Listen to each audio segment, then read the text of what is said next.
Perfect. Okay. You have 12 minutes to deliver your pitch. At 11 minutes and 30 seconds, I'm going to spotlight myself as a flag that your time is coming to a close. And then we'll have 6 minutes for questions with the investors. And you can start when you're ready. Okay, thank you. Hello, everyone, again. Thanks for having me. My name is Sofia Bonilla, and I'm the founder and CEO of Hope Pet Food. And I'm excited to tell you more about Hope and how we are closing the gap between nutritious and sustainable pet food. So the problem that we're addressing is our reliance on animal proteins to feed our pets. This is bad for pets, for pet parents, and for the planet. There is a growing number of pets experiencing food allergies. In fact, 96% of food allergies in dogs are due to livestock, poultry, and fish ingredients. Pet food also has a massive environmental impact. And 70% of that impact is again due to livestock, poultry, and fish ingredients. So we need to remove these animal proteins from pet food, but that's easier said than done because plants are simply not enough. Plants lack essential nutrients that pets need, and so when we create completely plant-based pet foods, we need to add synthetic supplements.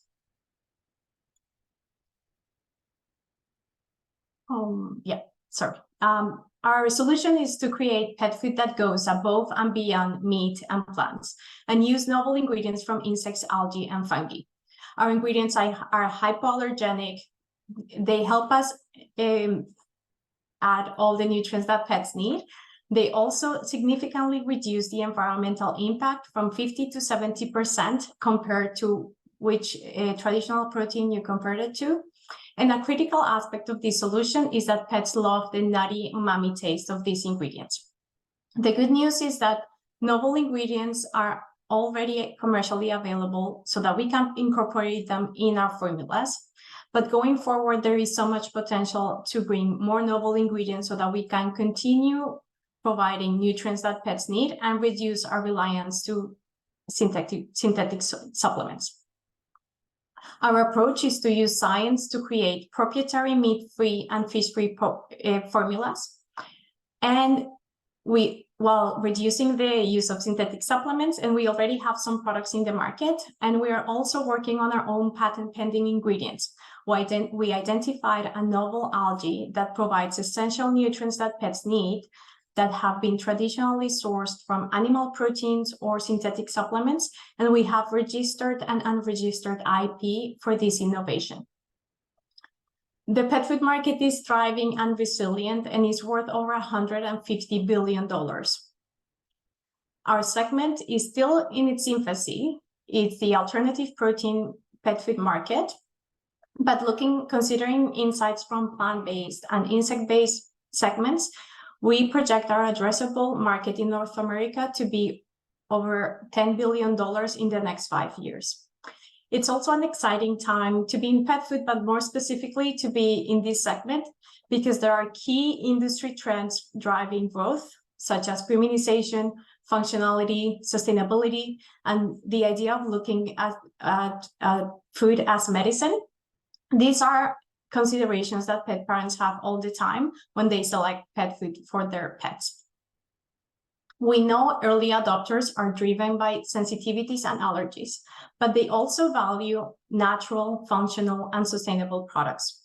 Our customers are mostly educated women over 30 years old with disposable income, and we know from market research that 60% of pet parents are willing to pay more for sustainability. 43% are open to insect protein, and for other novel proteins, this number increases. And 35% think their pets has food sensitivities. We've also get great reviews from pet parents trying already our products. They mention allergies, they mention limited ingredients, natural ingredients as being these the reasons why they selected our products and why they love our products. We are pursuing our go-to-market strategies to pursue a multi-channel and multi-brand approach to meet pet parents where they shop. So our value proposition centers on providing hypoallergenic, sustainable protein sources and featuring natural and limited ingredient formulas that are supported by science. Our current focus is on retail, and we are pursuing two specific channels: specialty pets, so your typically pet store, and grocery. To be in these two channels, we had to create two separate brands because of the exclusivity issues that come with each channel. And as a next step, we want to invest in direct to consumer and e-commerce, such as e-commerce platforms such as Amazon, to fuel growth in retail. And this retail growth also fuels C2C, as people are now more digitally aware and want to find products both in store but also directly to consumer. So how do we make money? Even at this early stage, we have strong metrics. Here is a breakdown of our costs. So suggested retail price is $9.99 for an insect-based dog treat line. So each of these bags retails at this. And our cost of goods is $1.94. Our gross profit margin ranges between 53% and 80%, depending on the channel. And we know there is a lot of improvement, opportunity to improve these metrics with economies of scale. As for example, 30% of our cost of goods sold is only packaging.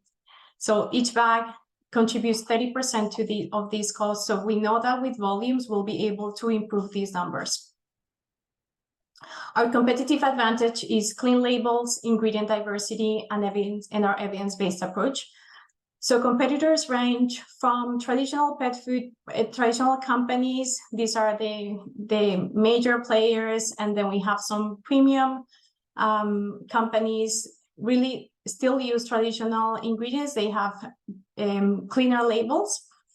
And then on the other side, we have meat-free alternatives that rely typically on single ingredients, so plant-based or insect-based. And these results in an increase in synthetic supplements. And the vast majority of these companies don't have any registered IP either.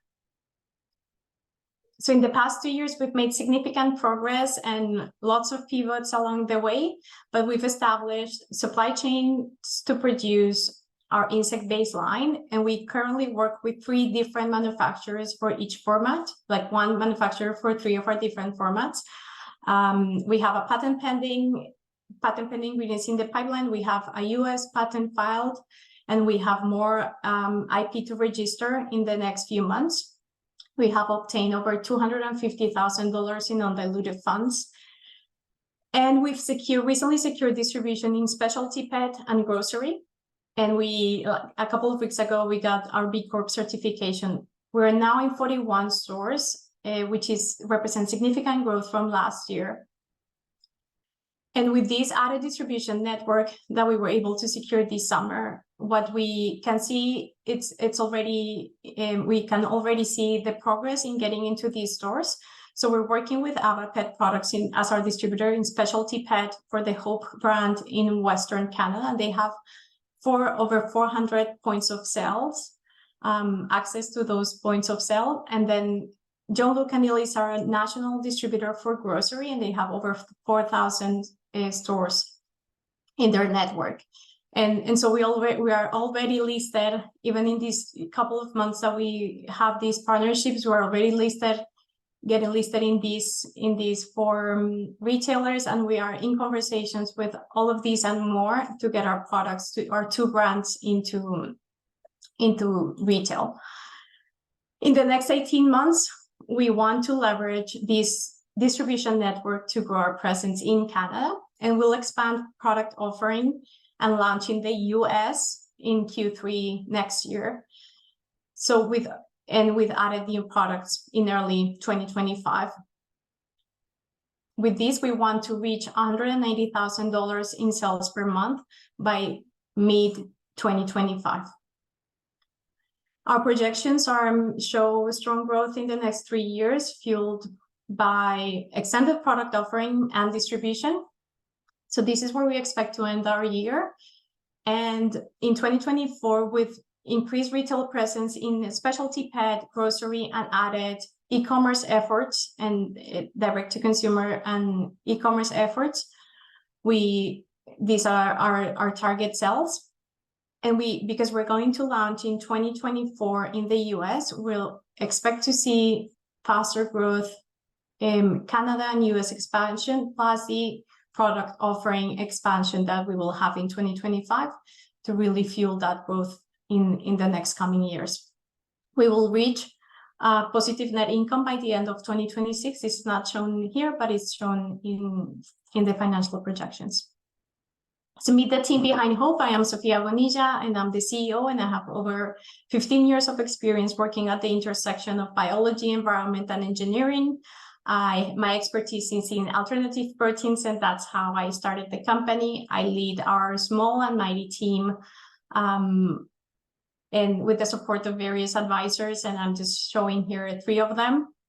We're looking to expand our teams to support these growth activities because we find that that's now one of the limiting factors in our growth. And finally, to materialize this traction and solidify these strategic growth plans, we're raising our pre-seed fund of $1 million. We're raising $500,000 in SAVE and matching those with $500,000 in grants to support our distribution in Canada, launch in the US,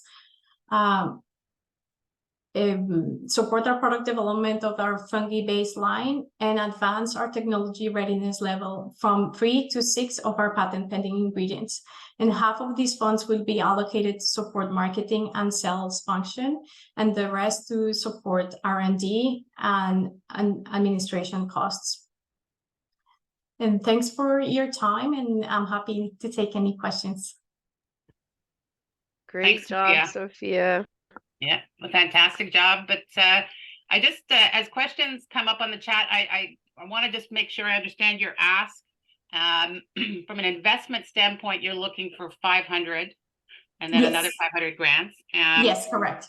And I have it down that your cap would be 3 million, and Yes. you'd be okay with the She-Boot convertible note. Yeah, correct. Okay, great. Any other questions for Sofia? See something in the chat? That's good. Not yet. And I also understand that you're a B Corp certified already? Yeah, yes. Okay, congratulations. Thank you. Thank you. Yeah. Can you, from Jennifer, can you speak about your plans for manufacturing to scale and how to take down your costs? Yeah, thank you for that question. So currently we work with manufacturers in Canada. So these are large manufacturers. So we are confident that we can provide to the Canadian market with these manufacturers. As we expand into the US, we need to create new partnerships in the US to produce our products there. In terms of taking down the costs, as I mentioned briefly, packaging is one key cost that we have now. It's 30% of our COGS, which is not, it doesn't make any sense, but we have to do it now because of our low volumes. So we can decrease that to be less than 10% of our COGS. Also ingredients and even just manufacturing negotiations will allow us to reduce our cost of goods. When you, I'll go on to the next question. You mentioned proprietary protein sources. How will these help you capture the market? Yeah, thank you. So we're working on this novel ingredient, and this novel ingredient provides 2 key nutrients that are not provided by natural sources currently.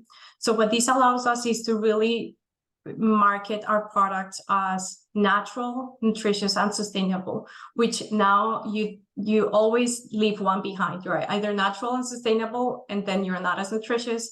And yeah.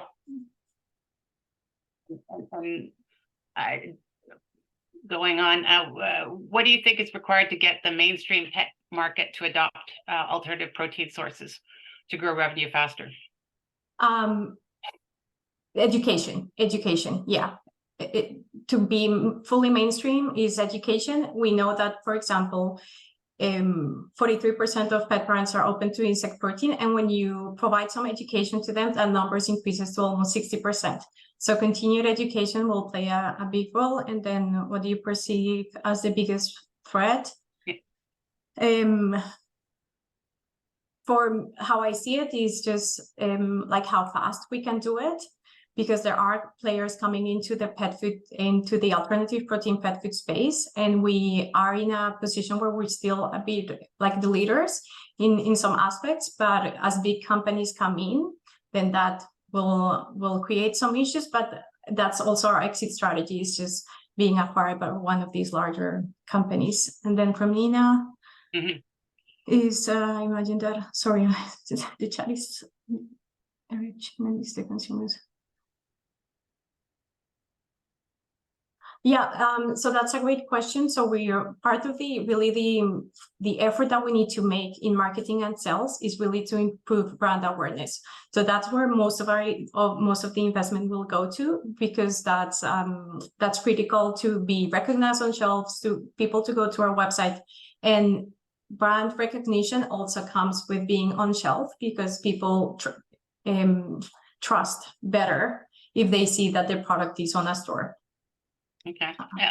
You're reading away. I'm going to shorten Yeah. these. So tell us about the protein sources you're using. I'm not sure you really referred to that, and what is an evidence versus science-backed approach? What are you referring to when you say that? Okay.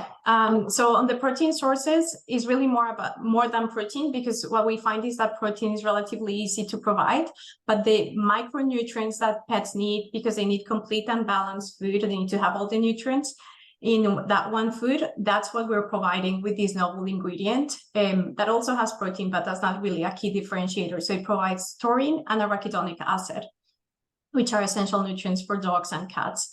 And then you mentioned evidence-based approach.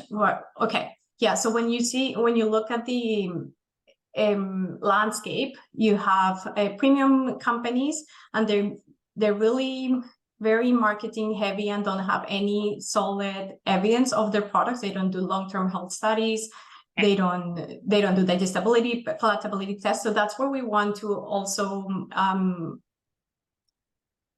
bridge that gap and be premium, but be also very science-based and provide that data to pet parents. That's fair. That's fair. And how do you get taste test data from pets? Is this something you've tried to show that they have a preference to this protein over other protein? Yeah, so we've tried it with over 100 dogs, and we know our products are successful in terms of palatability, but there is also like peer review research that proves that over 90% of dogs and cats are completely happy with alternative proteins. It's more like a pet parent barrier than a pet barrier. And your focus so far is on dogs. Is that going to expand? Yes, yeah. Focus on dogs, and definitely want to get into cats. And final question, have you considered licensing your proprietary protein sources to major brands? Yeah, especially for our ingredient, for our novel ingredient, we want to partner with a manufacturer. So we want to partner with someone that knows how to grow algae, and partner with them to produce the algae, and maybe sell at some point, for sure. Great. Okay. Thank you so much, Sofia, for your time. Really appreciate it. Congratulations. Thank you so much. Bye. Take care. Bye.